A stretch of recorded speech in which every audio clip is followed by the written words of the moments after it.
As if social media wasn't hard enough, Meta is about to make life very difficult for libraries. We're going to talk about this potential change that's coming and how it might impact you ahead in this episode of the Library Marketing Show. Hi, everyone. I'm Angela Hursh from superlibrarymarketing.com. Head on over there, subscribe so that you get a notification every time I post a video or an article. I'm also always looking for kudos nominations. You can click on Contact Angela to send in your nomination, especially if it's your library. Let's begin today's episode with kudos, which was a nomination from Donna Forbes, who works at the Illinois Prairie District Public Library. Thank you, Donna, for sending this in. She wanted to nominate her library for something fun that they did. So at the end of September, beginning of October, their director went on vacation and did the Utah National Park circuit. The director took what they're calling a flat Dawn. So they did an AI version of Dora the Explorer and then altered it to make it look like the director. So she took this flat Dawn around to each of the parks and took photos as she was on her vacation. And then she would send all these photos back to the library. They ran a series called The Adventures of Dawn the Explorer across their social media channels, posting every day, Monday through Saturday, for 2 weeks. They shared the photos and used post text as a learning moment for the national park system, which is very cool. Those posts got more traction than anything else we've done this year, said Donna. Organic reach on the kickoff post was almost 2,000, which is unheard of for them. And subsequent organic post reach averaged 250 a post. Engagement was also up, likes, comments, shares, up 60% over any other content that they did.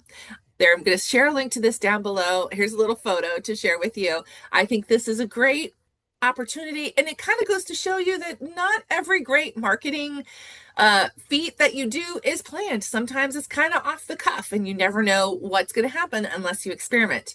So kudos, Donna and Illinois Prairie Public District Library. All right, let's get right into today's topic, which is this news about Meta. I'm going to share a link down below to the Social Media Today post where I learned that Meta is informing some of its users right now that they will soon be restricted for how many link posts they're allowed to put up on Facebook each month unless they pay for Meta's verified subscription service. According to the notification that some business and creator pages are getting, it says certain Facebook profiles without Meta verified, including yours, will be limited to sharing links in 2 organic posts per month. Subscribe to Meta Verified to share more links on Facebook, plus get a verified badge and additional benefits to help protect your brand. This is a big UGG. Now, we'll just take a step back and say this is a test. It looks like relatively few pages are impacted right now. As far as I know, the novelist page at the time of this recording is not impacted, and I haven't heard of any libraries that have been impacted.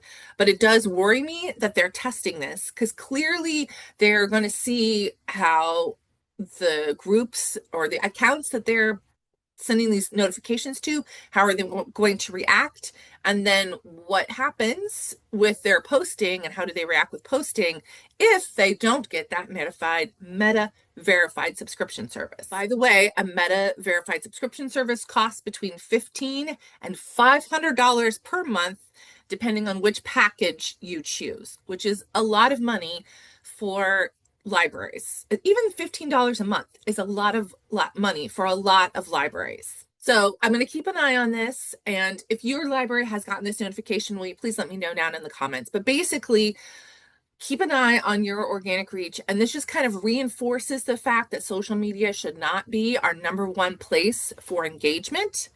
Social media is for building brand awareness and affinity. Don't depend and don't write your strategy for 2026 depending on Facebook to help you drive attendance to events or drive circulation or drive visits to your library. So that's all I know at the moment. Let me know down below if you think what you think of this change, and does your library really rely on Facebook for reach and to help drive circulation and attendance? I'd love to know. Let's get a conversation started down in the comments. And that's it for this episode of the Library Marketing Show. But my channel is full of other tips for library marketing. If you're interested in learning more, head on over to the next video. I will meet you there.